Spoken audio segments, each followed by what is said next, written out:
said right in there, public is welcome to attend? Maybe, I don't Yeah. know. You know, that's Yeah. always fascinating to me. It is, and there's two different portions of the day. There's the portion where the kids are actually using their robots to do the programming, like what they've done. Yeah. But then there's also the academic side where they have to present Right, to a panel that talks about yeah. why they chose the project, how they work together, all that kind of stuff. And I'm not sure when that happened, but it's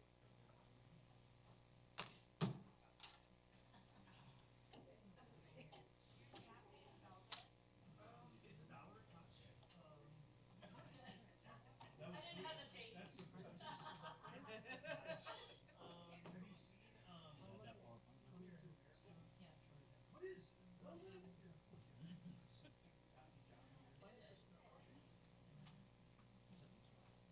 I'll figure, why would technology work in this room?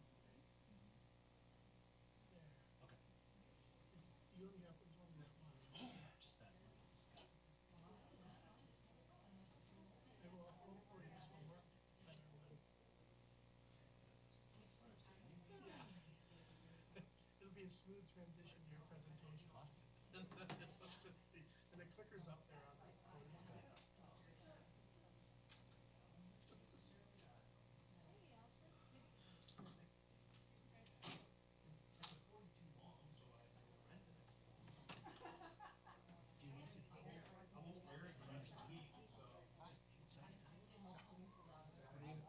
I'm in the gallery. I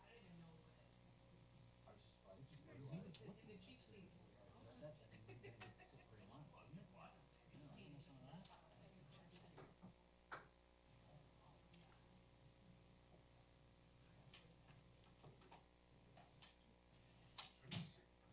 No, you're fine.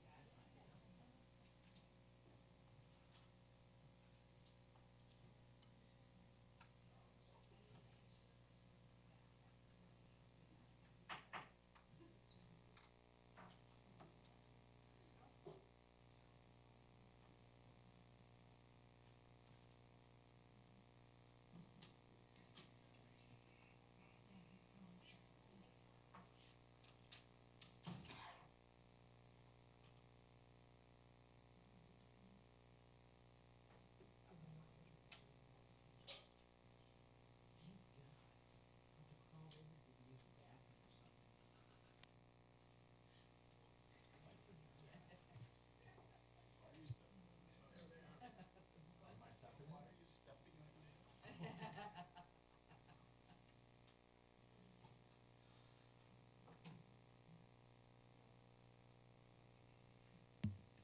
There you go. Thanks. Excuse me.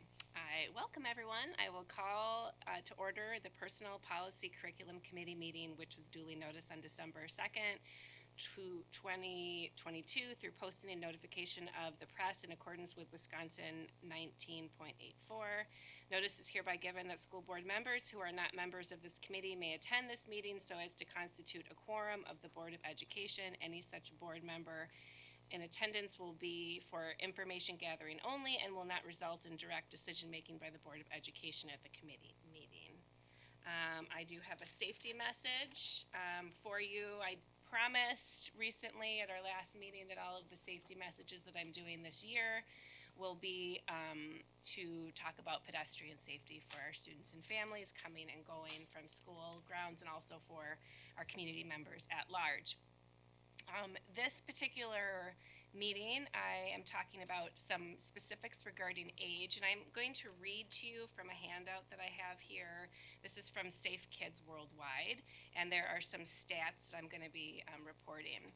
So up until around the age of 10, children do not have the ability to judge speed and distance of oncoming traffic accurately enough to safely cross the street alone.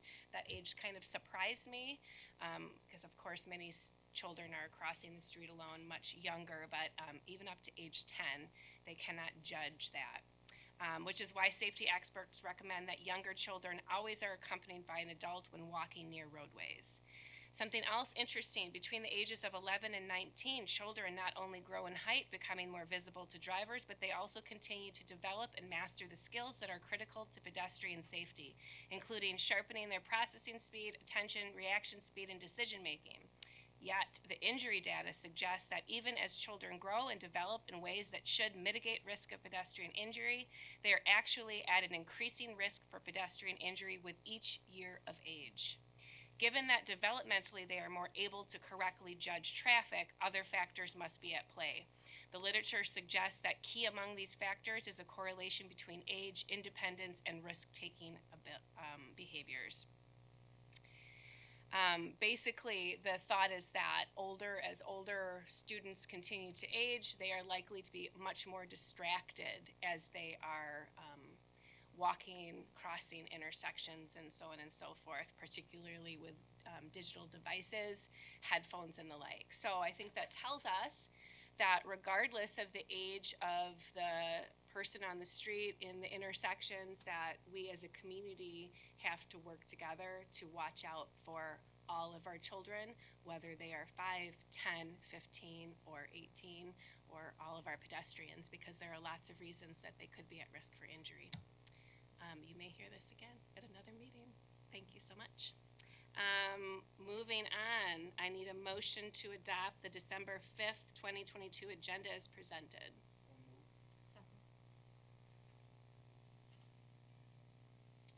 Turn my phone down. It's going to be making noises. Okay, so moving forward, since that has passed. Oops, I'm sorry, we need to take a vote.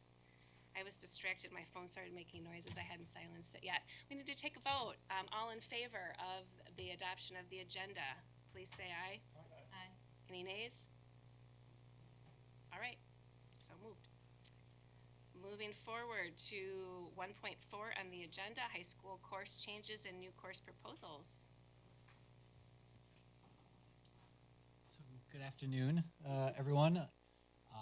It's December 5th, which is my older brother's birthday, and I'm sure he's spending it watching me live right now. I'm sure that's his birthday gift. But I'm going to go through a few memos with you tonight. The first one on new course proposals that you have in front of you.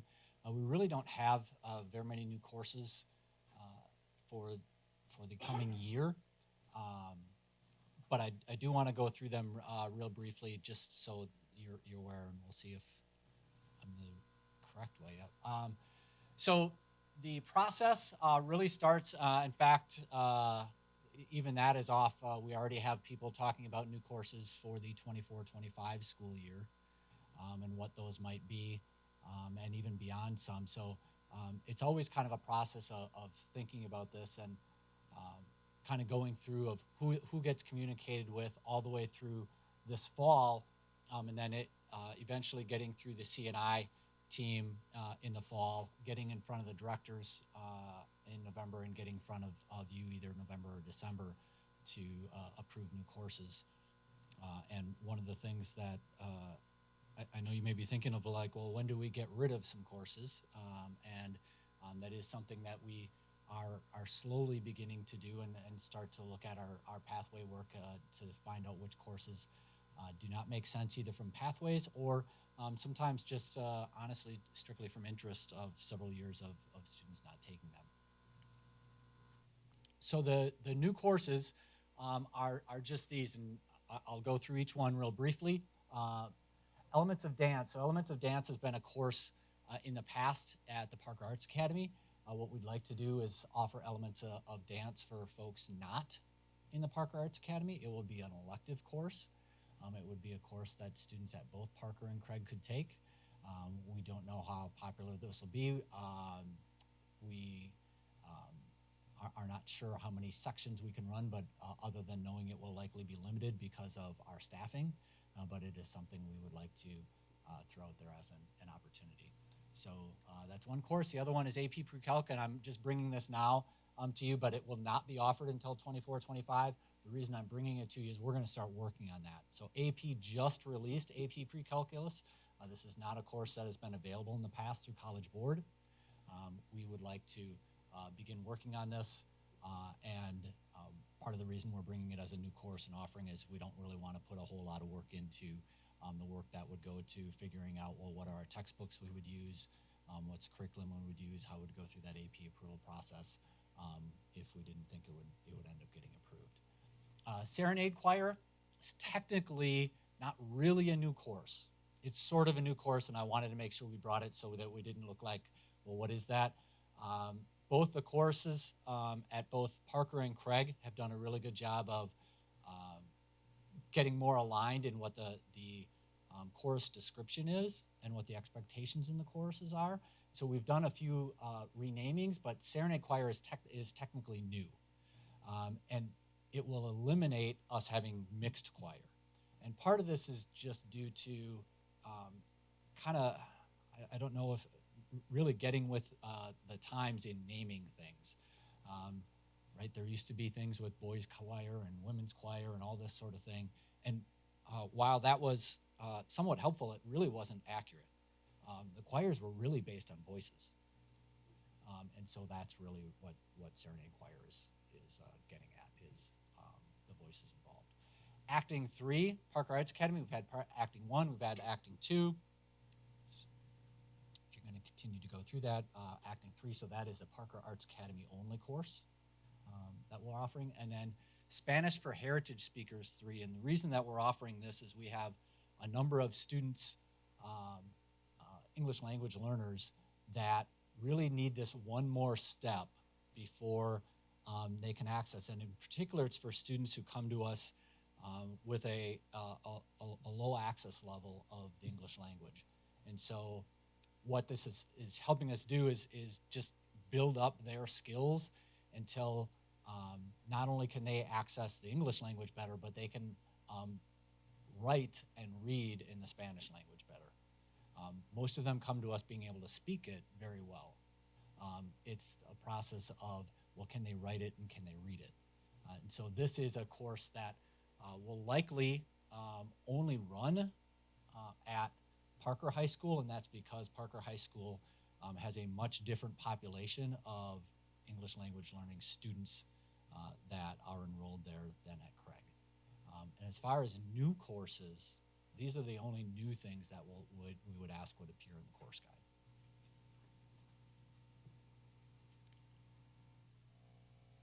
Go ahead. Is that it for new courses? That's it for new courses. I'm going to go through a couple other things. Tell me, there's more new courses? Well, not new courses. I'm just going to go through a few different things, but not with new courses. Okay, this is just one agenda item, right? The new courses? Yep. Okay. Tell me a little bit more about elements of dance. So this is already offered at Parker? In the Arts Academy. Okay. And this would be offered then at Craig? It would be offered for any student who's not currently in the Arts Academy. Where would they attend? At Craig? They would likely have to have transportation to Parker if they were a Craig student. Oh, okay. Right? Will that change in the long run? I don't know, but part of that's just due to the ability to teach the course. So that's a little confusing because a Craig student that would want to go to the Arts Academy can, right? At Parker? They would have to become a Parker student currently. And elements of dance is offered at that school. At the Parker Arts Academy. It's not, so if why I was a Parker student but not in the Arts Academy, I could not, this year, I could not be in elements of dance. Because I'm not in the academy.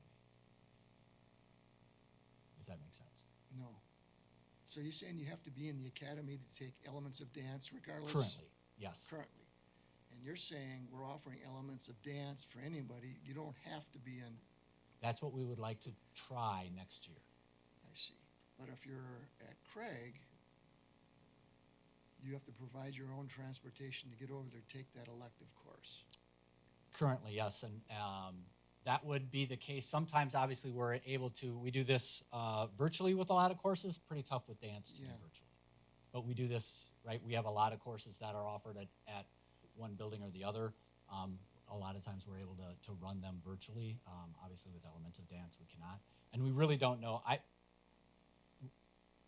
don't know if this will run at all. I don't know if we have a What do they do in elements of dance? What do they do? Yeah. It's a beginning level dance course.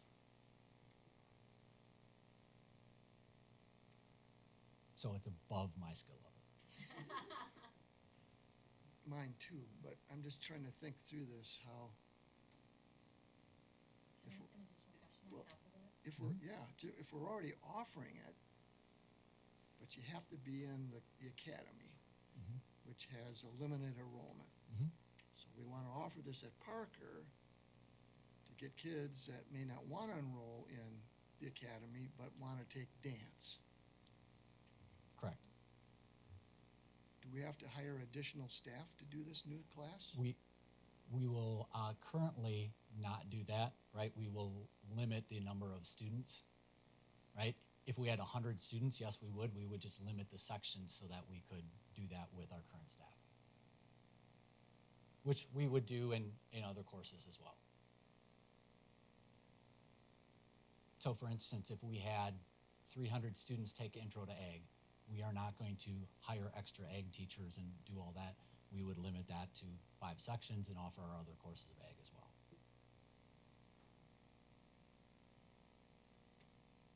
Okay, thank you. Lisa? I just have an additional question for the elements of dance to kind of piggyback off of Kevin. So I'm having a hard time understanding how, one, if you're asking Craig's students to go to Parker, that limits it to at least juniors and seniors. Because I know in particular in my family, they didn't have a driver's license until their junior year. So you're eliminating freshmen and sophomore who might be interested in Which that. it already is already. Okay, thank you for that. In addition to that, I have a little bit of difficulty understanding why you would make the students travel instead of the teacher.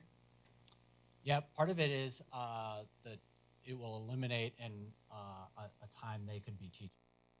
We do that, maybe we could do that. It would probably require us to go to an overload to do something like that. Well, I'm just wondering, like, if my son wanted elements of dance, which he wouldn't, he's laughing right now. But if he wanted to do that, there's only so many minutes of passing time, and, Yep. and that I don't need him to get a speeding ticket to go from Craig to Parker to take elements of dance and then get another speeding ticket going back because he only's got 5 minutes to Right. go from Craig to Parker. That's not feasible. So then how do you work around that? Again, that goes back to why wouldn't you have the teacher travel instead of the students? That just is more students on the road and risking our students' safety. I'll go back to your message, as opposed to one teacher going back and forth. Yeah, part of it is we discussed whether or not we should offer it to Craig at all, and we thought we wanted to give them the opportunity. So we'll have to see how many students take it. Could we have that teacher travel? Possibly. We could have that teacher travel. Again, it will likely, because that teacher will likely be, not likely, will be somebody who's already teaching in the Arts Academy. It will probably require us to do some things and possibly an overload depending on whether we offer whether the course has anybody sign up at all. I have dance kids. I'm a dance mom, so I think this is cool. I appreciate these comments because there are questions I had as well. So would this count for a PE credit? Not currently. No, It would be an elective credit. an elective credit. Okay. All right. Now, what was the other question I had? So what is the impetus for opening this up? Are there students who are trying out for the musicals outside of the Arts Academy that need some additional dance background? I'm just out of curiosity, what's leading this movement to? Honestly, I think Mr. Lau wanted to give people an opportunity. Okay. I would love to see this expanded. I think it's a really cool thing, and I would love to close the gaps for accessibility across our district if possible. Thank you. Specifically towards the element of dance, but more broadly, when you put new courses together, do you do any type of a survey or anything? I guess what I'm wondering is, do you have any idea in terms of projection as to how many kids want to take element of dance? No. Okay, which then brings me to say, then why are you offering it? Because I mean, I understand why that's not the way I should have put it. Because there may be only 2 kids at Craig, or there may not be any others that are opening it up. So then I'm thinking, okay, is there something else out there that more students have an interest in, and they're sitting there saying, geez, we're offering elements of dance, but I wish they would have done blah, blah, blah, blah, blah. Sure. Yeah, I think twofold to that gets to what I was alluding to earlier is I think we can do a better job of, let's say after we go through this registration cycle and have a number of courses that we have data on for several years saying, you know, we haven't run that course because there's not a student interest, we should probably take that course just out of the course guide, right? In my experience, a lot of new courses are offered because students come and ask teachers, and teachers go through that process of saying, hey, I think I've got enough students.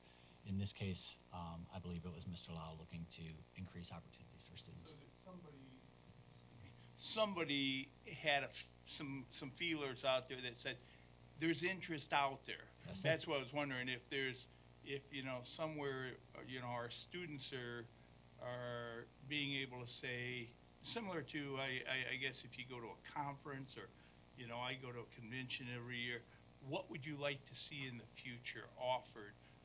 Do we get that kind of input from our students in terms of, you know, geez, I'd like to learn how to, you know, fill out a loan for a home or something like that? Right.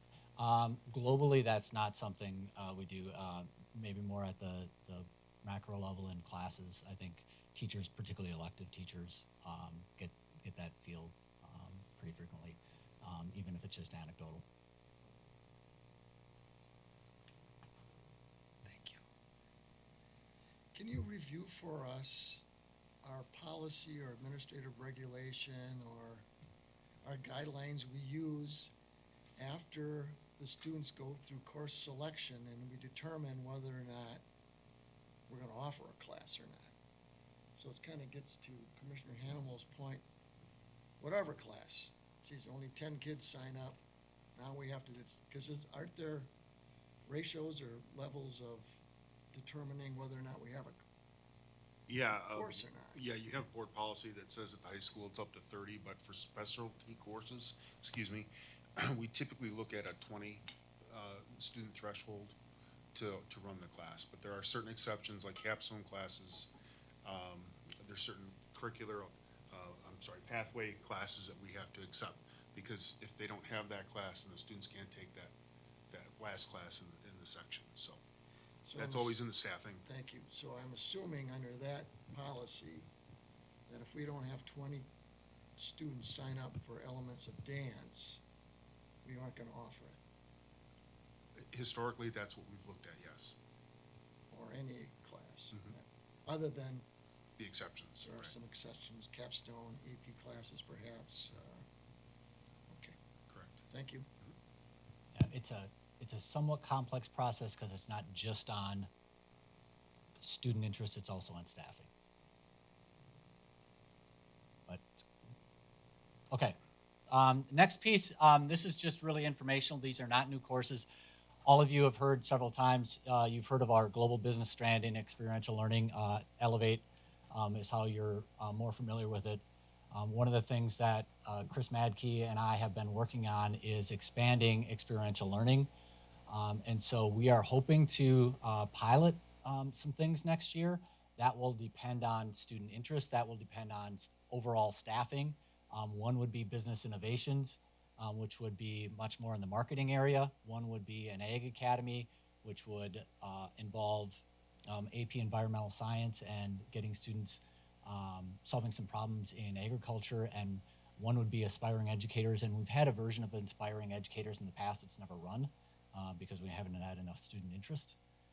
But as you're all well aware, the number of young people going into education and the number of people applying to become teachers is low, so we're looking for a way. None of these will involve us offering new courses. There'll be combinations of courses we had put together, along with some student problem solving and mentoring, and all courses we have. So I didn't want to go through of like, hey, these are all a bunch of new things, because they're not new. The way we're going to do it might look new. And again, it's really us looking to pilot some things to see how they would work and where they would go. It will depend on student interest and numbers. Yep. You mentioned Elevate. What does it tie to Elevate? What's that? You mentioned Elevate at the start. What does it tie to Elevate? The title? What does it tie to Elevate? Their Elevate is technically in education, we would call that experiential learning. Oh, it's more like an example of that. Yeah, and that the strand of Elevate is technically global business, right? These are other strands in experiential learning. Okay, I think before I start talking, there's another, that's actually another agenda item, unless you have questions. Mm-hmm. I would be remiss if I didn't share what's going on up here. It goes back to what John Hannawall said. Surveying our students. I know how you wouldn't necessarily go and survey your students at the elementary level, and perhaps not until later middle school, but if you're gonna put all this time and effort into some of these new courses and some of these, how this might look different, which is the screen that I'm looking at right now, not necessarily a new course, but if you're gonna invest some time in like resurrecting aspiring educators and to see how it goes, I don't know why you wouldn't survey your high school students to see what their interest is, because that's student-driven curriculum. I don't know why you wouldn't listen to the students, because 9th, 10th, 11th, and 12th graders really know what they're interested in. Now, if the top comes back that they want to be an athlete, well, then maybe we don't necessarily, you know, a pro athlete, maybe you look a little bit farther down the list, but Sure. That's just something that's going around in my head as to why you wouldn't survey the students to base some decisions going forward before you just offer a new course. So that's just my 2 cents. Sure. Thank you. I think one piece too is looking at courses and pathways to what are the needs in our community as far as, you know, what are the future jobs for our students that are currently, you know, in our school system. So, you know, yes, I don't disagree that, you know, having student feedback is always valuable as well. But I think knowing that, you know, we have a large school district and we know we need future educators, we have an ag community, you know, why we look at the ProStart certification. So being responsive to what are the business and future careers in our community as well, I think helps drive that.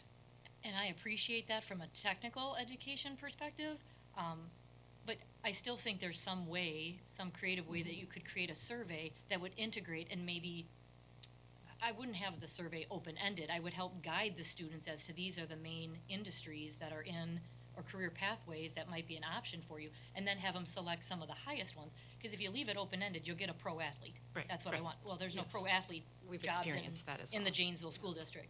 But there's some way to formulate that type of survey with some of the top career pathways to help guide some of your decision-making and get the voice of the student incorporated into what's offered. I guess that's all I'm saying. Right, and there's been surveys through Zello and different things like that as well that have provided, you know, or helping students guide based on their interest, what might be careers they're interested in as well. Along with that, that would lead to courses, but yeah.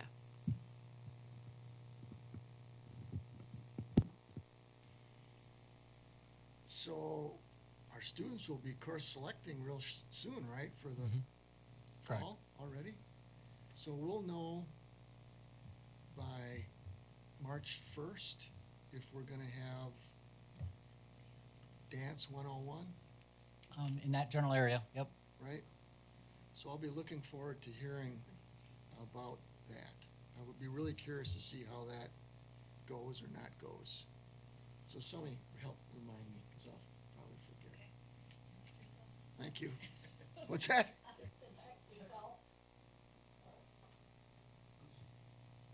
Okay, so we're moving on, right? From 1.4, we're gonna move to 1.5, new position? Okay. Correct. Question about this procedure. Whatever happened to making votes from the committee to forward to full board for consideration?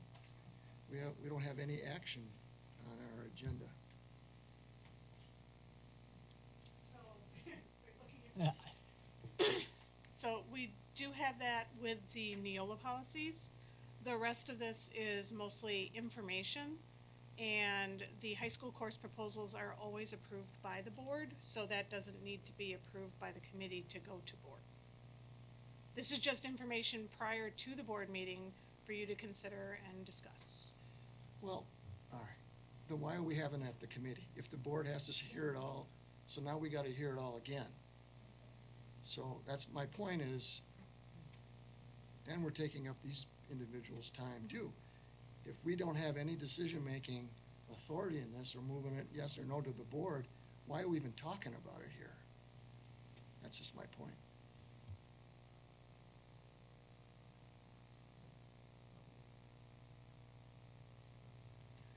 So I'm learning as we go here, but what I would suggest is the board could choose to do with moving forward how we want, how we have it this year, I guess, is this is the process. If the board wants to approve courses at the committee level, we can do that. Sometimes I'm just following along with how we've done things. But I would also say that I think the reason it's here is because the PPC has curriculum and education in there, and so we want this committee to be well informed about that process. But we could easily bring that forward for an action item in the next year if that's how the committee chooses. Well, maybe, in my opinion, the committee is, and this, use this as an example, we're here to ask questions and vet that and determine whether or not it's prepared or ready to go to the board. But if you're telling me now, it's just like, well, here's information, there's already 7 of us here, and now we're gonna talk about it again at the board meeting. To me, that's not being very efficient of anybody's time. So that's really my point. Thanks.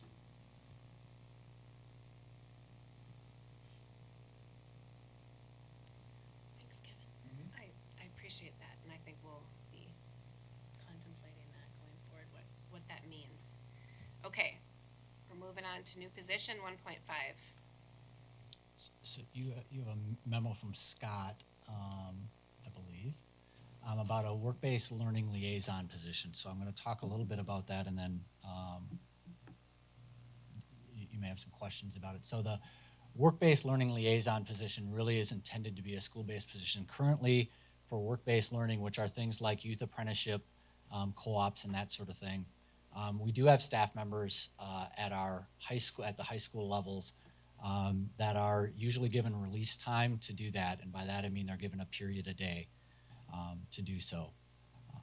What we've learned in talking with businesses and organizations when they've seen this be more successful, and by that I mean more number of students in a district participating, it's when there is a point person to go to for them.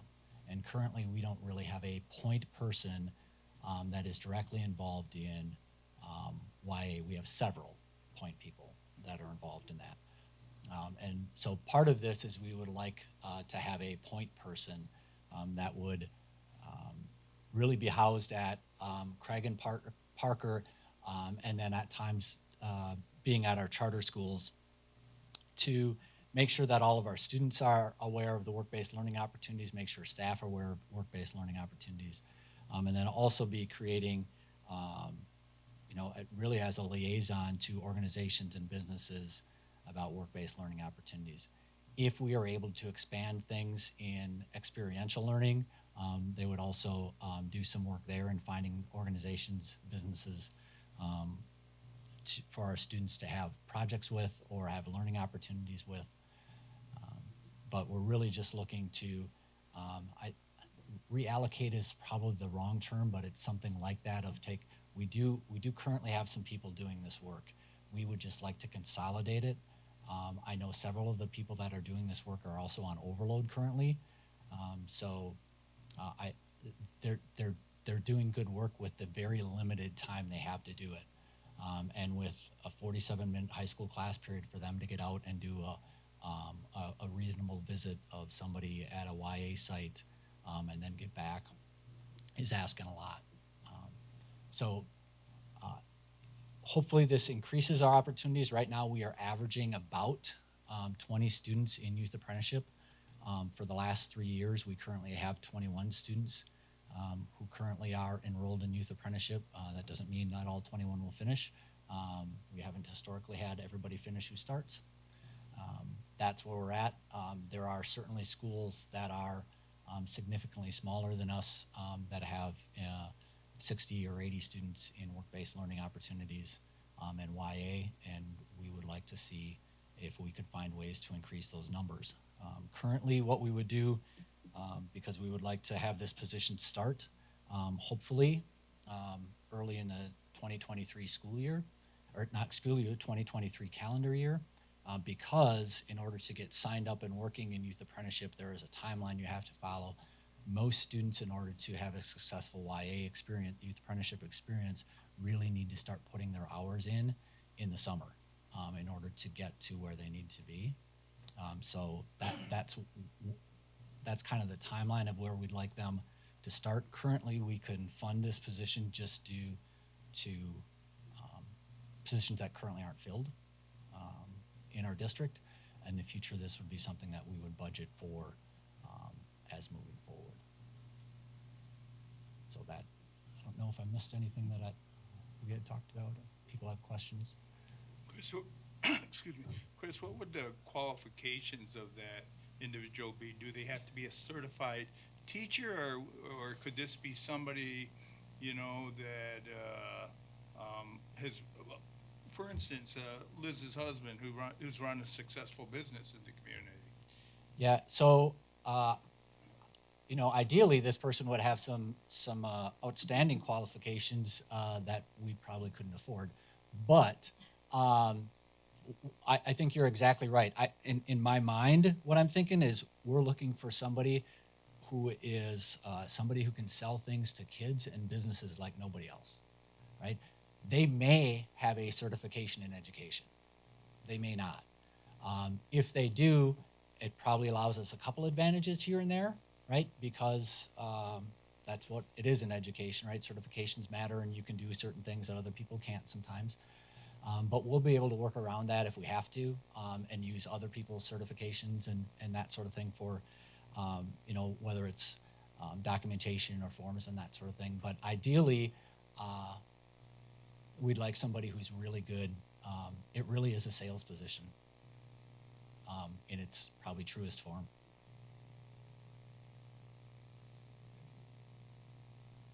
Thank you. Youth apprenticeship. Thank you. This youth apprenticeship program is wonderful and I think needed and provides a great service for our young men and women. It's proven to do that. But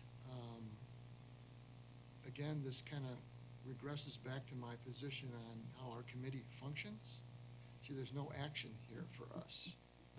And usually, in my opinion, committee vets these things and is prepared to go to full board for consideration or not. And in this case, it's not ready for numbers of reasons. I mean, this memo tells me, well, we want a new position. And that's it.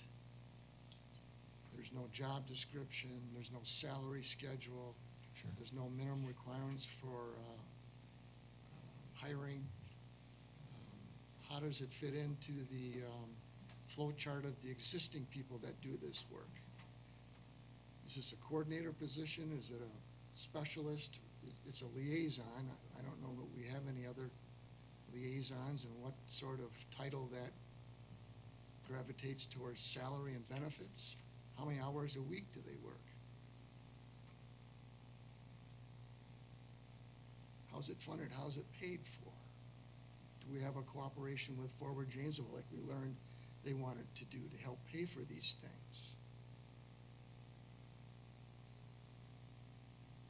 So this is not ready. This isn't ready, in my opinion, to bring to the full board. And when I say bring to the full board, that means it's an open session and we're delivering it to the public. So I may vote for it, but I don't know what it's all about. And therefore, well, there's no action, so I guess it's going to the board anyway. But we have to have these questions answered, otherwise I think it'll fail, in my opinion. Thank you.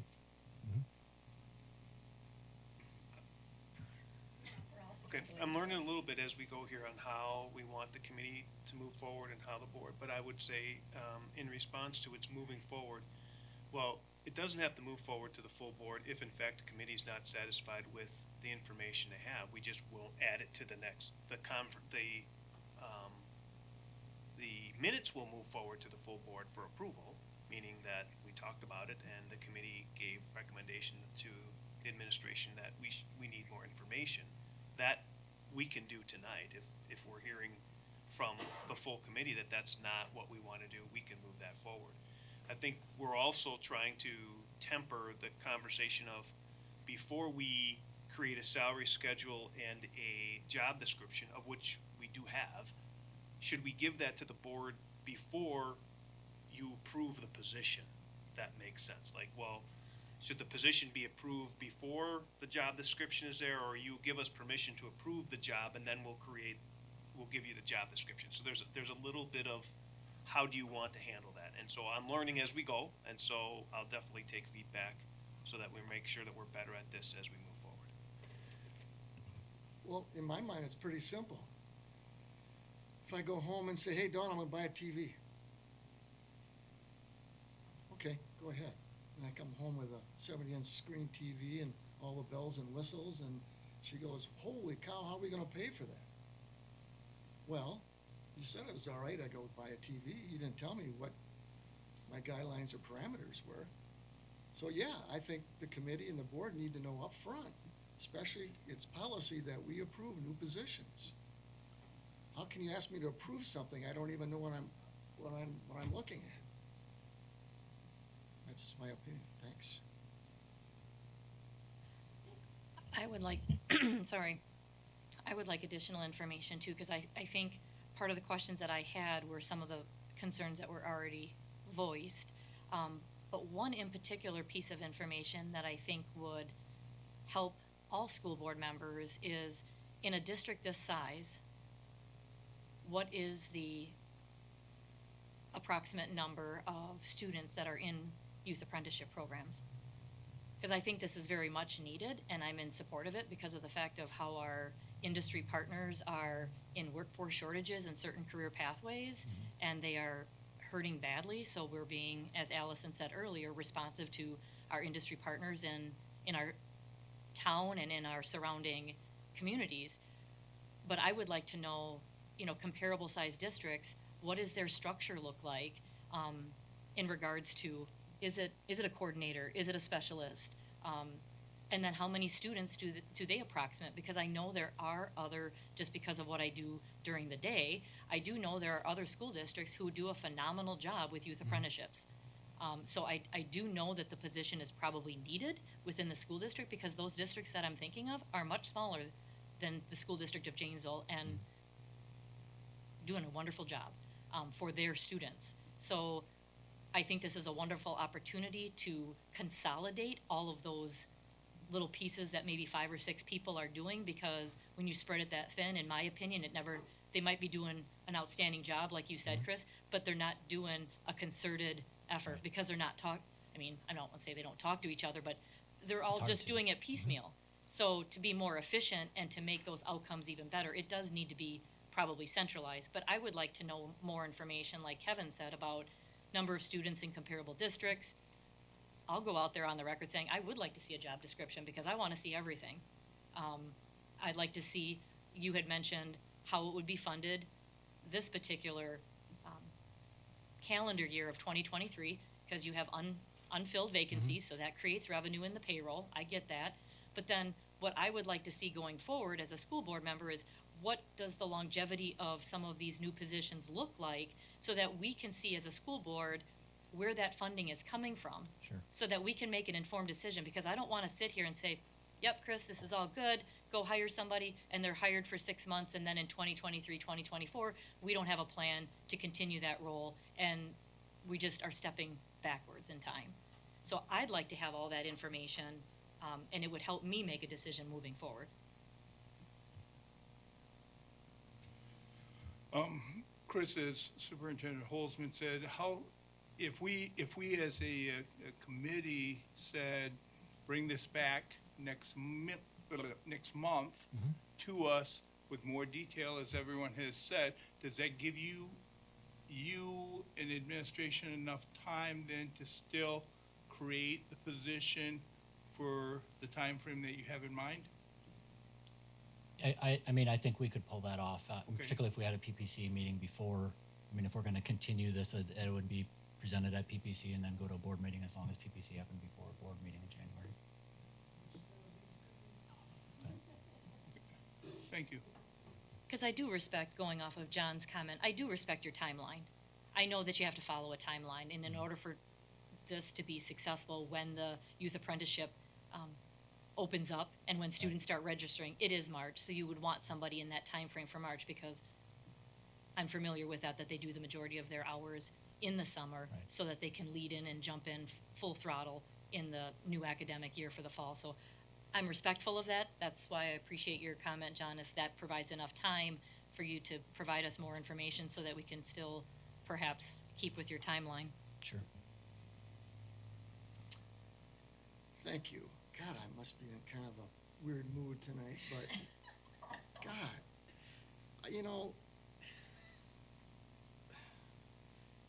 timelines. Oh, we gotta hurry up on this, so you better make a decision. You know what? The heck with it. Put it in the budget for 23, 24. That's my thought. The heck with timelines. Let's make a proper decision based on the information we have, regardless of time. I've heard this too many times over 18 years here. Geez, the deadline's coming up, we better hurry up and make a decision. I don't like that philosophy at all. Maybe we need to wait till the budget is approved for 23, 24. Thanks. So I'm gonna be your wife right now, Kevin. Yes, dear. Yes, honey. Even though I appreciate, because I don't like rushing at all either, and you know that because I'm a planner at heart. However, what goes around in my mind to help with that timeline is not to rush, but I would like to see it implemented in that March timeframe, because you have unallocated dollars in the budget that would cover this position, and it would start earlier, and in the end, if you have unallocated dollars in the budget to start it, in the end, we're all here for the kids. And it would benefit those kids to start the program now instead of waiting a year. Because I think about, what about that junior that's gonna be a senior next year, and they really don't know what they wanna do? And this is a missed opportunity because we decided that we couldn't work a little bit more diligently on creating a more solid plan to bring to the board instead of just waiting.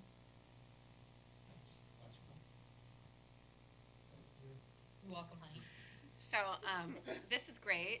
I think this is why we're here, right? This is why we're here, because we get to have these and we get to give you feedback to make sure that we're moving forward as successfully as we absolutely can. I really value all the time that everyone who's put into this so far, the ideas.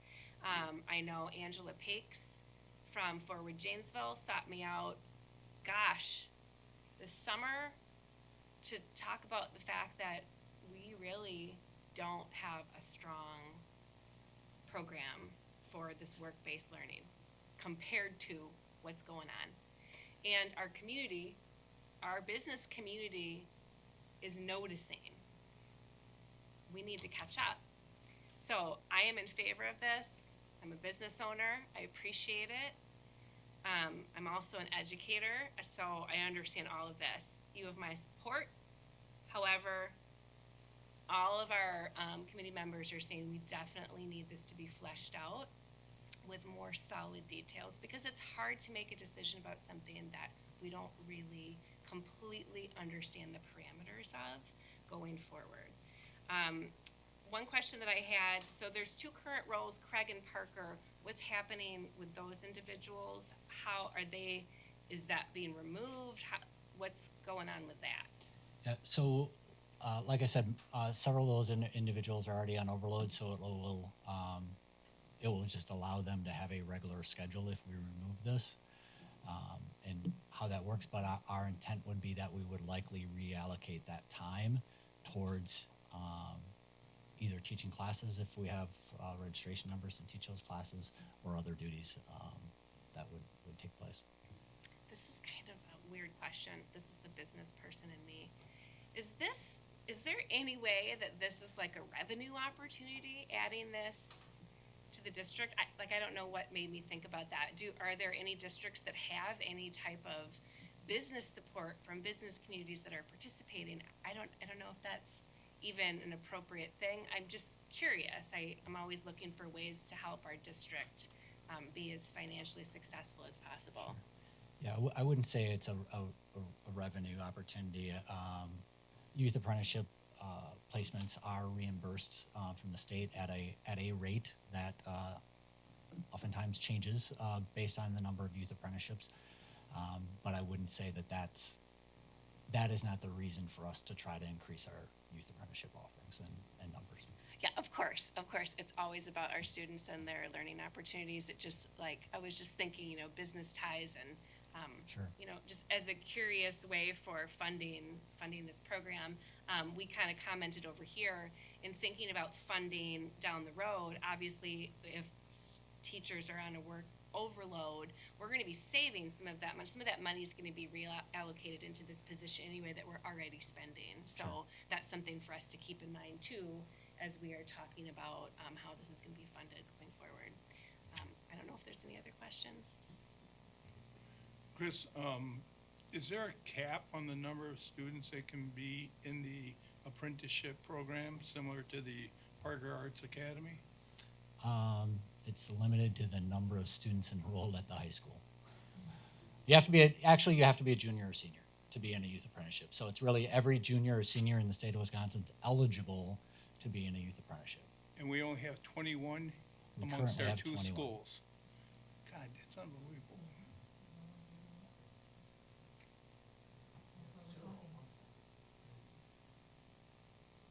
So I will bring back to you a more detailed memo at the January meeting. Can you So- do youth apprenticeships within your own family business? I'm just starting to question and put things together.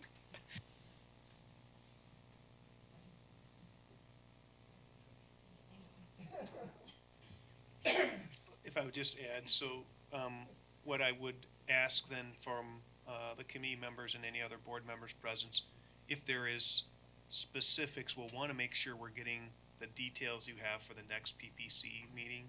So I heard some things like, what is the hierarchy, where does a person fit, what is a job description, and what is a salary range. If there's other areas of which you're looking for, if you'd forward those to Liz, and then we can make sure that we have those ahead of time, so you can preview those prior to the next PPC meeting. Thank you. Okay, if there are no other questions, I believe we can move forward to 1.6, change to required graduation credits in freshman seminar. So part of what's on the PPC committee is a graduation policy. And we pulled out the policy in particular because we knew there would be some questions because there's some changes that are significant to the administrative recommendation. So this policy would, first of all, it would go into effect not during this school year. It would begin the 23-24 school year, right? So this is not a change midstream of this policy, is not what we're asking for. The first change, however, and I will get through some of the rationale in the next slide, so I'm just going to go through the significant changes. A change in graduation credits from 26.5 currently to 25.5. And the reason that we don't think we have to put that in steps is because it's a decrease, not an increase, right, for students. So it won't affect someone negatively to do that. An elimination of freshman seminar, and I'll talk about that elimination in a little bit when I get to some rationale. The addition of government for the class of 2028, that's a current 8th graders. Currently, it's not required that you graduate with you have to pass a civics test in the state of Wisconsin, that's state law. We require that students take a version of U.S. history, but there is no government requirement currently at the school district of Janesville. So this was actually one of the things that Superintendent Pufall was really supportive of with his social studies background. We started working on last year. And so this would be a junior level course. It would be a half credit course. Students would be required to have a half credit. If they wanted to take AP Government, that would also fulfill this requirement. AP Government is a full year course. But I'll talk a little bit more about that later. then the electives would reduce from 10.5 to 10. And that's just basic math of where that is. So I'm going to talk a little bit about rationale, and then I'm positive you'll have questions. Here's just a comparison. Some of these are local school districts. Some of these are districts that look a lot like us, size-wise, number of school-wise, demographic-wise. You can see in general, students are in about the 20, or districts are in about the 23 range for graduation credits. You can see Waukesha is at 25. The highest district around us is Beloit, and Beloit Memorial High School is at 26 credits. But in general, these are schools that are districts about our size or they're close. That was one of the things we looked at of like, are we, if we lower this, are we out of line with some things? So I'm going to get through some rationale things next, and then questions, but I wanted to make sure that you had that information about, well, what other school districts look like in this area for number of credits. So a few things rationale-wise in decreasing the number. One is what we were talking about earlier with things like YA.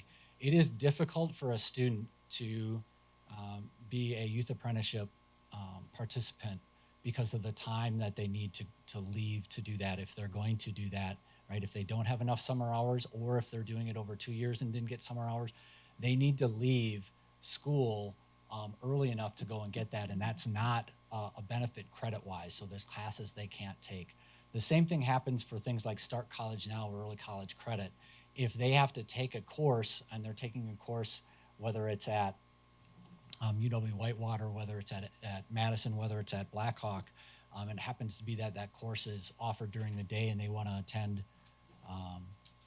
synchronously, it really does make it difficult for them to do those sorts of things, and we would like our students to take more advantage of some of those opportunities and be able to do that. It also will allow students to take a study hall. What we're finding is that more and more students may need this. Our student population, and as we'll get to the next part, as you know, it's really difficult for students and families right now, maybe more so, or definitely more so than it's been in the past. This reduction would allow for that. However, it's not a reduction that is so much that it would allow students to graduate in 3 years, and that was something that when we discussed this, we wanted to talk about. If a student could get 8 credits a year, over 3 years, that would be 24 credits. That doesn't meet the 25.5 threshold, and we really do think it's important that students are, at the very least, staying through 7 semesters and ideally through 8 to graduate. We also wanted to recognize that right now for students and families, this is it's very, very difficult. Financially, we have a lot of our students have to work. They absolutely have to work to make their family work and to make it go. And we are seeing a whole lot of our students with some mental health issues, and so we wanted to find a way to possibly reduce some of the academic strain, if we could, while not getting to a point that it affected some other areas. We did take a quick look to see, but almost 90% of our graduates last year had more than 26.5 credits. Some were right at that 26.5. Obviously, anybody under 26.5 wasn't a graduate, so that wasn't there. So we think we'll still be okay, and believe that students will continue to take additional credits because of their interests, and that they won't say, well, I've already got there. Our students that are near that 26.5 credit threshold are usually students that are really just, boy, we're working hard to get them to 26.5. So hopefully this opens up that opportunity. So that chunk really goes to the 25.5. The next one deals with the freshman elective, and there's a few different reasons, but the most important one, and you've heard me present about AVID last year, but we believe AVID is starting to be successful already, and we are looking to expand on what we do with AVID. And currently what AVID is 2 AVID elective courses, one at Craig and Parker. Rock University also uses AVID. They use it a little bit differently because of their size. But that's what it currently looks like. But we believe now that we've gone through a portion of this year that there are more students that could use that AVID elective. And so what we'd like to do is be a bit more surgical in the students that we believe need some of the skills that AVID provides, and we believe that we can use the AVID curriculum to do that versus freshman seminar.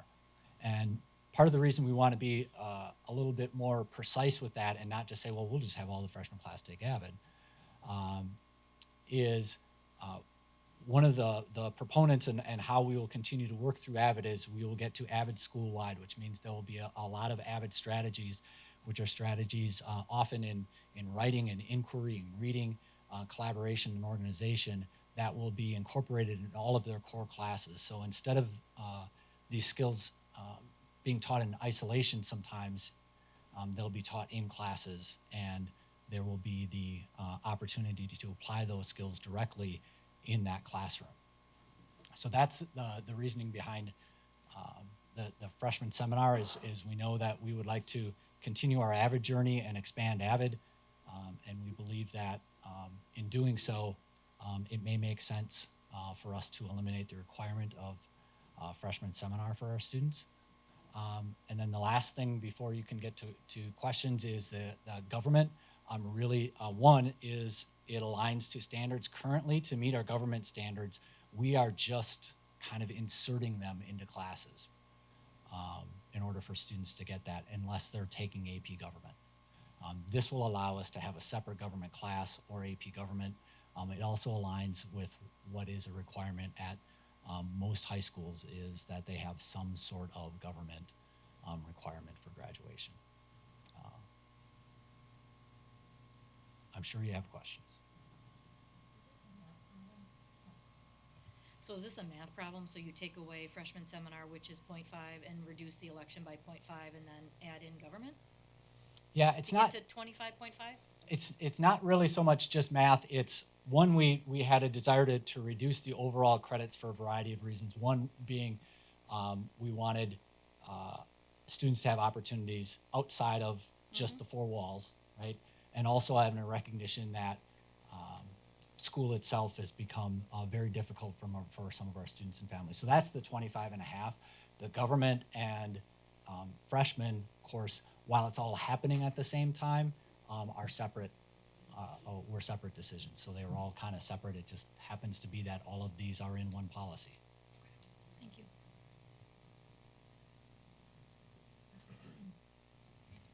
Thank you. Somebody historically it doesn't seem like it was that long ago, 7, 8 years, that we increased. So there had to have been a rationale to increase.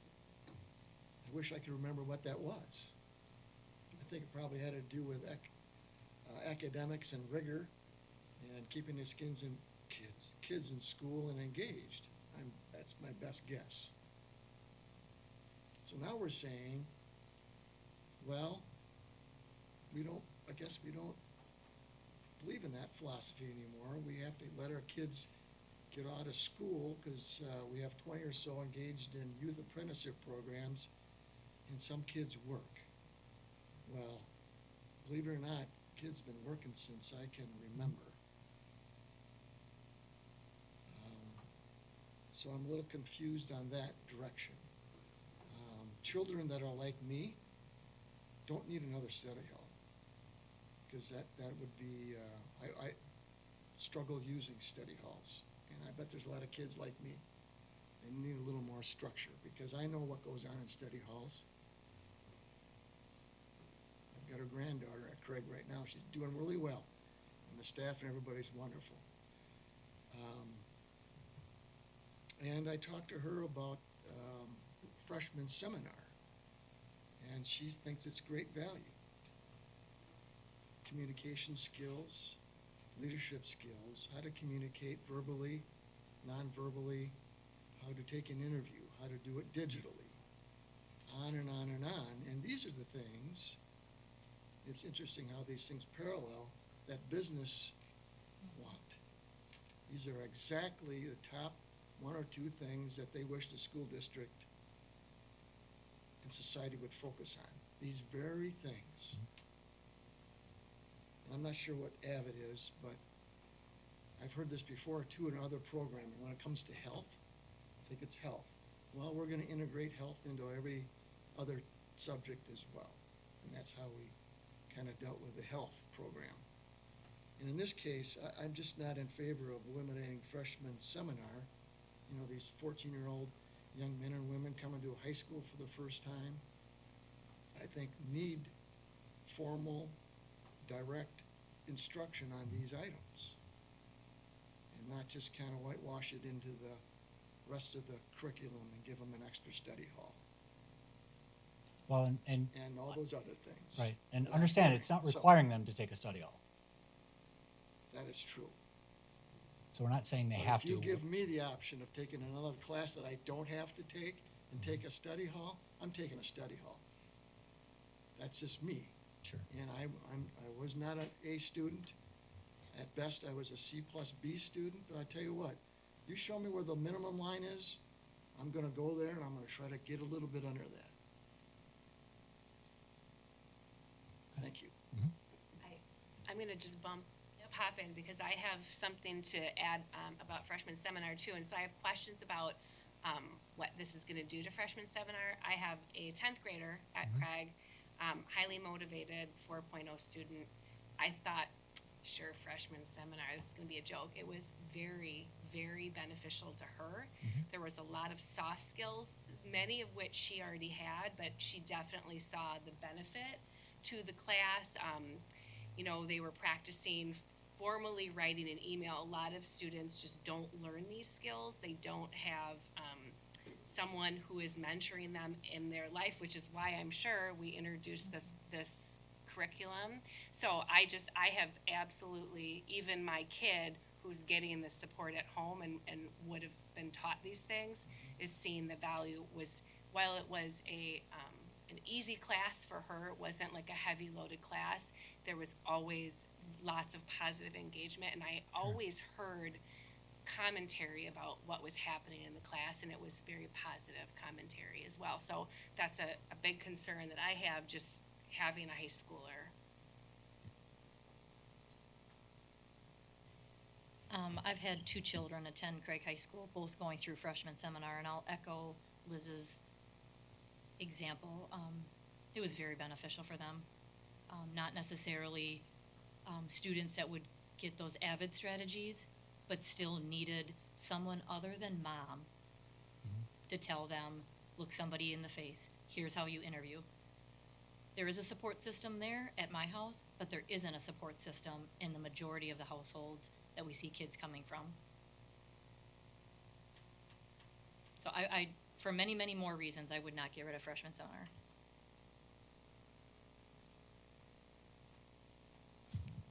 I just wanted to add something in relationship to the credits. So I guess a little bit of the history was prior to myself here in this role as well, is that one of the goals of the district and the board at that time was to add many more electives, including more AP and dual enrollment. And so the fact that we wanted to keep increasing those accelerated courses, there was a push to increase the number of credits as well to be able to take, or to take more of those electives.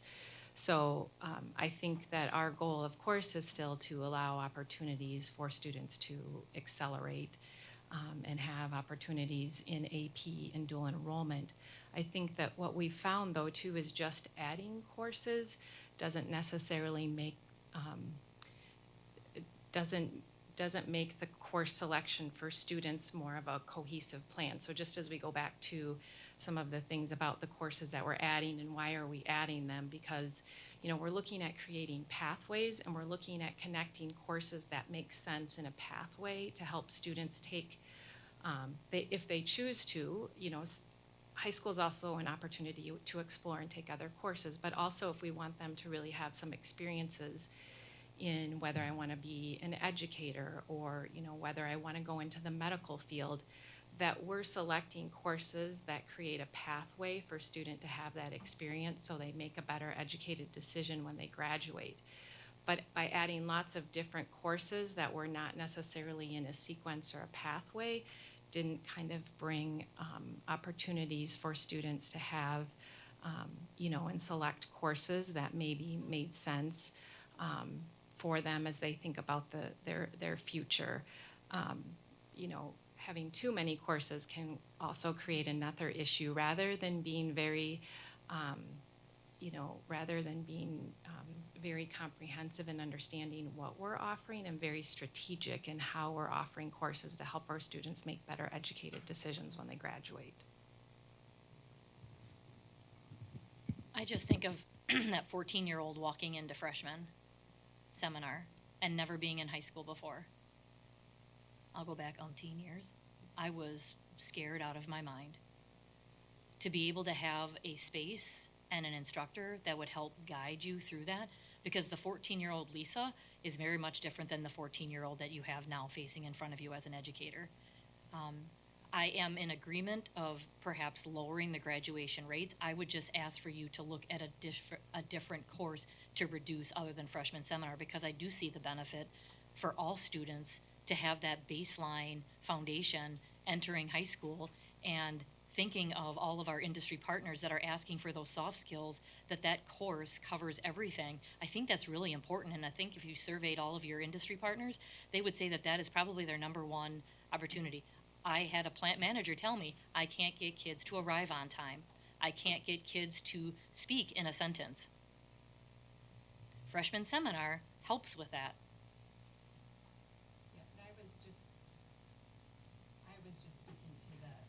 The credit piece as well, and to kind of explain where we were at.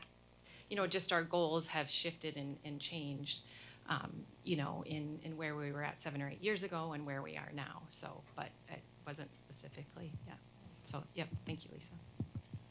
Yeah, I don't have a specific opinion about freshman seminar. I have a freshman granddaughter at Parker who's in the Parker Arts Academy, and I am just overwhelmed with what she has on her plate. I can appreciate what you're saying in conjunction with the fact that, as you said, a lot of our freshmen that go into these classes already know a lot of these soft skills. And so, yes, it's a safe place for all of them to be as a 14-year-old, but I guess as a 14-year-old, the last thing, and again, different time, last thing that was on my mind is how to do an interview. Study hall for me was probably similar to what Kevin was talking about. It's like, oh boy, that's a free hour during the day that I can really have some fun. But again, as you said, you don't have to take it. So I like the idea of the option, and sometimes I think we're caught up in saying, okay, all freshmen have to do this, or all students of this have to do this. Again, I'm not saying yay or nay, but I think maybe it should be a way, maybe there's something that we keep freshman seminar, but students have the ability to opt out of it, and we find that other credit, if we're going to decrease it, find it somewhere else, because I can appreciate, as we talked about earlier, the kids that are in, I was gonna say co-op, because that's what my son was in, but what are we talking about? Youth apprenticeship, thank you. Having the opportunity to not have to worry about, oh, geez, I can't get out for that hour because I gotta take another class, so. I like the idea of decreasing. I like the idea of adding a government class, especially by the time they're juniors, so that maybe we can educate the next generation as to what they need to be thinking about in terms of government. But some other, the freshman seminar, I guess I'm on the fence about, so. Just a quick question on the government part. You said it was for juniors? It'll be a junior level course. So if this is effective next year, what? No, class of 2028. Oh. Just the government part? Just the government will be class of 2028. Okay, because I have a junior right now, so No, nobody currently in high school will be required to take a government course.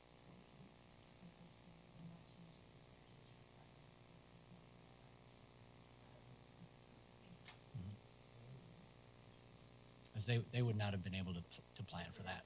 The rest everyone else, 23, 24, the rest of the world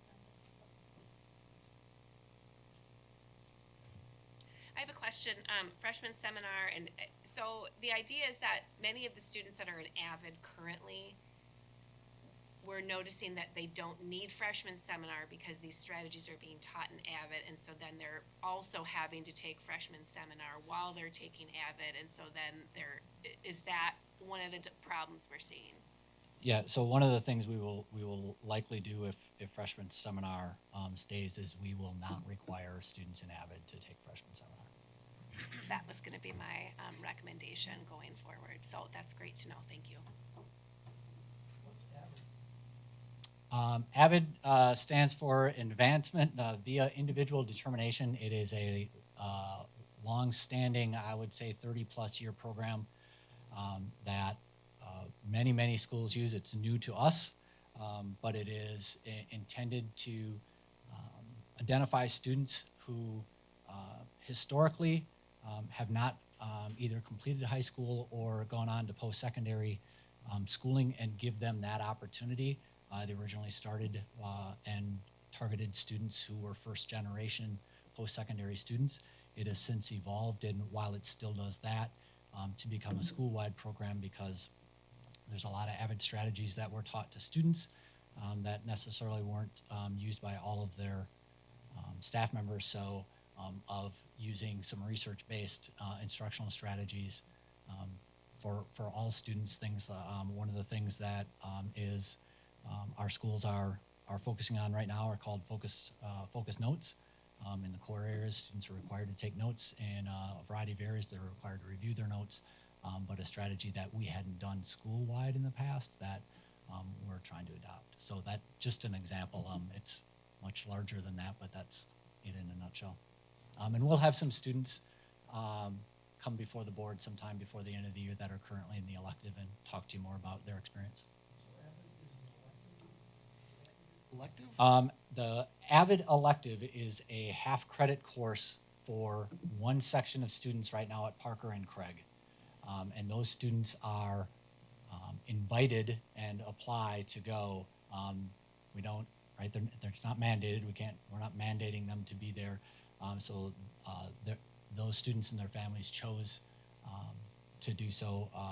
We are already working with 8th graders at our middle schools and teachers to identify what students we believe would be candidates for this. How long have we been doing this? We are in month 4. And do these children that are invited, so I'm assuming they may have IEPs or 504 plans, that kind of student? Is that- Sometimes that is not an exclusionary factor of students. Really what we're looking for is students who we believe could be successful, but likely so far in their academic career have not been as successful as we believe their potential is. So it oftentimes students from low-income households, oftentimes students from minority households, and oftentimes students who our teachers just feel like, you know what, Chris could do a lot better. He's just not. If he had some strategies and had somebody looking out for him, and that would probably be better. So that's how we're working to define AVID elective students right now. So what sort of enrollment do we have in AVID? Right now, there's 2 elective courses at both the high schools, so about 25 students at both Parker and Craig, which was our first shot at this, partly due to the resources we could allocate it to. Those students will become AVID elective students in 10th grade, and then ideally what we will do is enroll 2 sections at Parker and Craig next year because we believe that there's at least that many students that could benefit. Thank you. Is that only a freshman? They will work all the way through until they become AVID grads, so that those students will incorporate, because the AVID elective curriculum changes every year. Maybe I didn't phrase it right. Sure. Let's say somebody comes in someone has come into the school year this year, and by this time, teachers are saying, I think this student could really benefit. Can they get enrolled as a sophomore or junior? It's not a problem we've tackled yet, but I would anticipate we would be able to accommodate that. Okay. So, now I'm really curious. So these avid students, do they just travel in their own group, or they go to other courses, classwork with other people? It's just this one avid class per day that they're in? Yeah, they are cohorted in the Avid elective course, right? They're Yeah. all together for that. They do not all go, all 25 then do not go to math. They all don't go to, right? They don't all travel together. However, what we have tried to do is make sure that we have teachers trained in Avid strategies at the core level in all of their classes. So they might not all go to math together.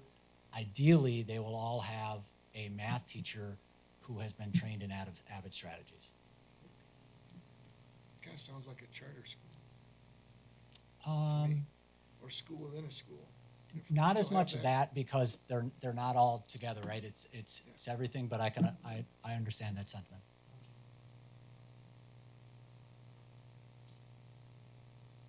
Okay, if no further discussion, then we will be moving on. Thank you. We appreciate all of your attention to our questions. Sure. So, how do we give them information? How do they move forward? I don't know. What's the plan?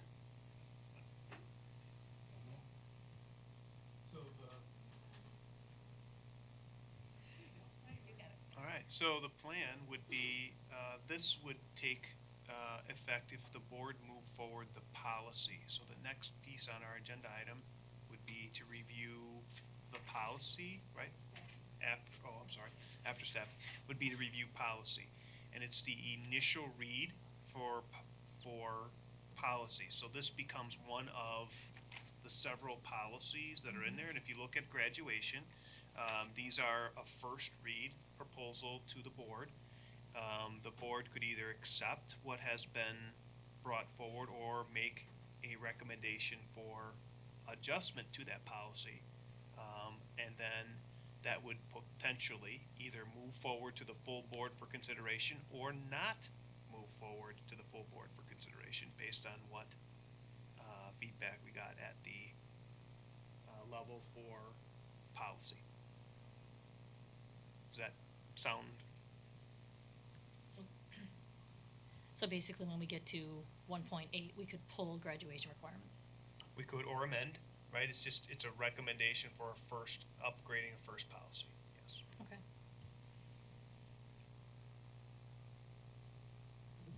So are we ready to move on then to update staffing? Yes, okay. Moving forward, update on staffing. Mr. Garner.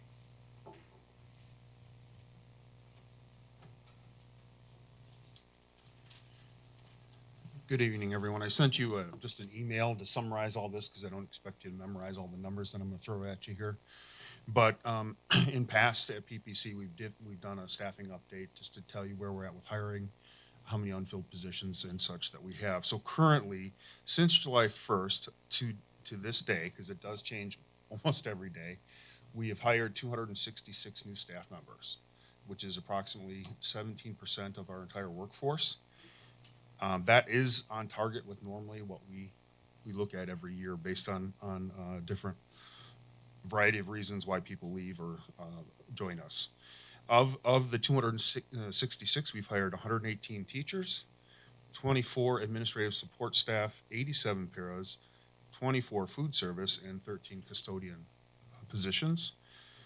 We have currently 51 unfilled positions, of which 25 are teachers, 23 are paras, and then 3 are currently custodial positions that we have unfilled. Again, that changes on a daily basis, but we currently are working at a 96.3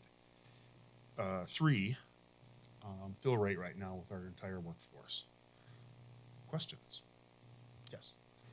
How does that fit with previous years? It's right on target. So We're we're little- not seeing any type of an No, I would Yeah. not say we're much lower than normal. Okay. I think last year, Commissioner Hayworth, I think we were at 98% at one point. Yeah. Questions? Thanks. Okay, thank you. Moving forward, 1.8, review Neola draft policies and consider moving to full board for adoption. Does anyone have any questions, comments about those? Lisa? So if I'm reading the graduation requirements, that particular policy, if approved or forwarded to the full board, we would be recommending 26.5 credits to be reduced to 25.5 credits based upon this policy.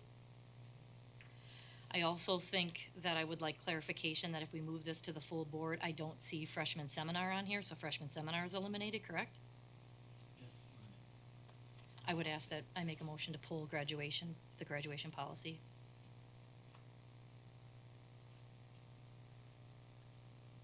We need a second for that? Is that how this works? Yep. Denise, is there a second for that? I can second, right? I second that as well. Thanks. Yeah. I just, discussion? Discussion? Thank you. That's all right, I just. So, the intent is not to eliminate freshman seminar, right? So how do we, because that doesn't, like you just said, doesn't state about eliminating anything in here, it just says credits. Correct, I would So- ask that they go back to the drawing board and if they want to reduce it to 25.5, figure out a way to include freshman seminar. I do like her recommendation of if you have the AVID strategies, that they could opt out of freshman seminar to replace that, but I'd like to see freshman seminar in there. I just don't think those skills, as a former teacher, you do your best to incorporate some of those skills like problem solving and communicating in your core curriculum. But not every teacher does that to the best of their ability. I just think in today's world, you're viewing a much different 14-year-old than 20 years ago. And some of them don't have the skills, some of them don't have the parental support at home to be taught this, and this is our future workforce. If people can't listen, they can't communicate, they can't write an email, they can't interview. I don't know, Michelle Hayworth, do you want to comment on Stoughton Trailers and the?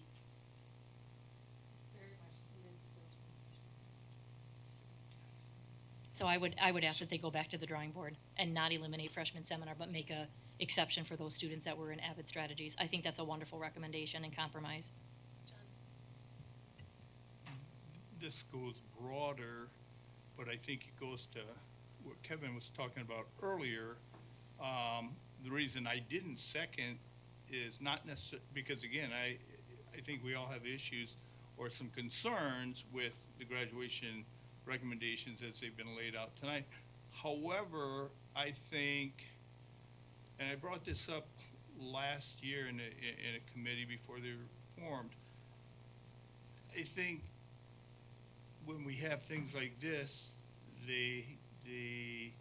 if we allow the committee to say, we're not gonna forward this, then we are taking away the other 5 people that have been elected to help make these decisions. And so, and again, I think this, part of this is just a procedural thing, but I think if we're talking about what the graduation requirement should be, and I know that we can move it forward to the committee, or excuse me, the full board then ultimately will make a decision, but should we be giving this committee or any other committee that amount of power to be able to do that? I mean, if we pull this, if I understood from Superintendent Holzman, we're not even gonna hear about this at the next meeting, the graduation requirements, correct? You would hear about it from the minutes. The minutes only, but not for discussion or as we've had tonight, until it comes back to us with revisions. But that's the whole purpose of committee work, is to vet all that out. Otherwise, why do you have committees? Everything should just go to the full board then, based upon your commentary that I'm listening. Just to clarify for John, the board did approve all the Neola policies as they come through to be vetted by this committee first, to only go once to the board. So this committee has been given approval by the board initially to decide if they need to be re-looked at or moved on to final approval.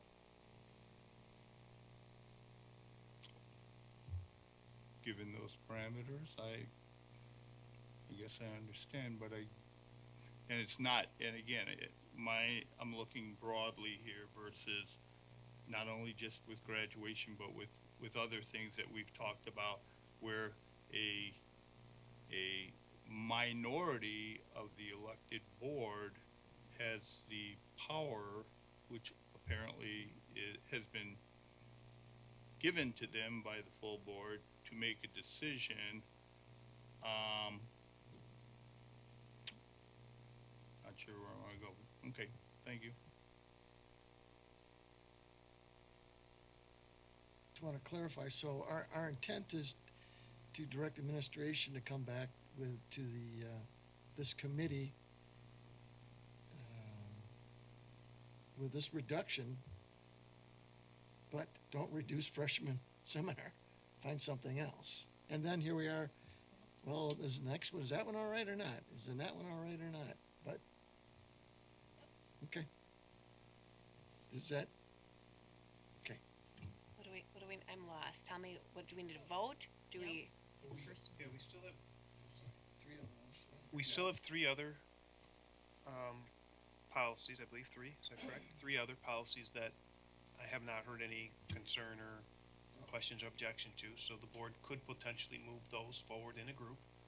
And then what I'm hearing is that the board, the committee, I can't say the board, the committee has some questions regarding our graduation policy, and then it would be the administration's responsibility to come back, take into consideration what you said, and then bring back a updated policy for our next committee meeting. What's that? Okay, so however, you do have a motion on the table right now that Lisa moved to pull that policy So we need to from vote on that, consideration. right? You need to vote on that first. Okay, so we're gonna vote on Lisa's motion to pull the graduation requirement, and then we will move forward with approving the other. All in favor? Aye. Any opposed? Okay, that motion passes.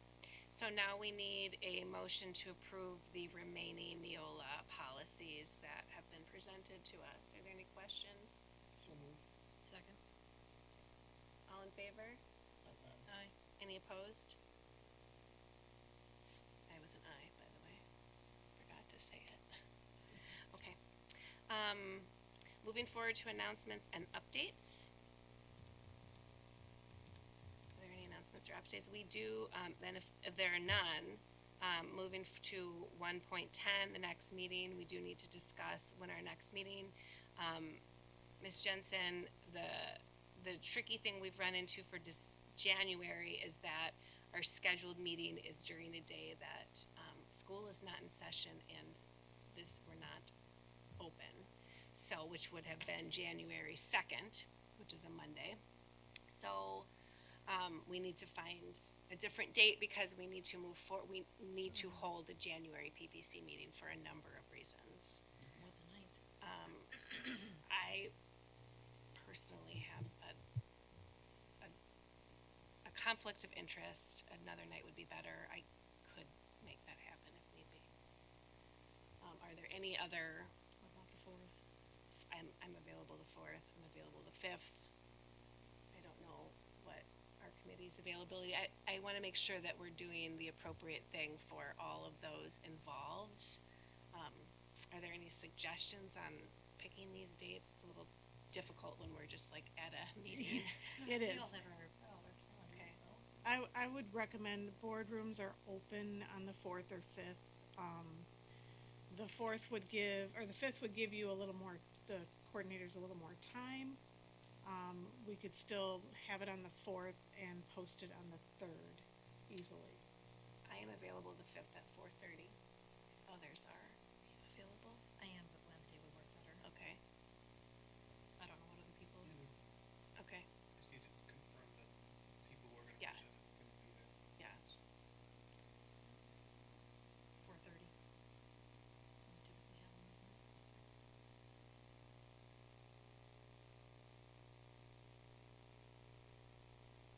I have a question, or, and I don't know if this should have gone earlier, but I guess it's in conjunction with the next meeting. We just asked that the graduation requirements be modified, looked at, et cetera, and brought back to us. We now have set a January 4th meeting. I guess I'm looking at, I suppose I should have turned that on. I guess I'm looking in terms of consideration for the folks that have to do the work. We're coming up on Christmas break very, very quickly. And I'm not saying that I'm looking to delay this or anything, but to the folks that have to go back and look at the graduation requirements and blah, blah, blah, blah, blah, is this gonna give you enough time to put something together to look at freshman seminar, a different option by the 4th of January? John, there were even some other topics for the agenda that were timely that we have to have a January meeting early because of certain timeframes. That was my understanding. Is that correct? But yes, Okay, and I'm not- Regardless of graduation rates, but there were some other. Yeah, I'm not opposed to having the January 4th meeting. What I'm saying is are we expecting them to bring this back by January 4th in terms of the graduation requirement thing? Are they gonna have enough time? That's, I guess, what I'm wondering. well, at this point, the course selection already happens before then. So freshman seminar would have to be in for next year if it's not coming back to the board until after January, because students are starting to course select. So that's not really a decision for next year then, because that will have already happened, if that makes sense. I mean, that there will be freshman seminar next year. And I was just thinking about the work-based liaison too. It doesn't fit with your time frame to do it in a February PPC meeting because you want somebody hired by March.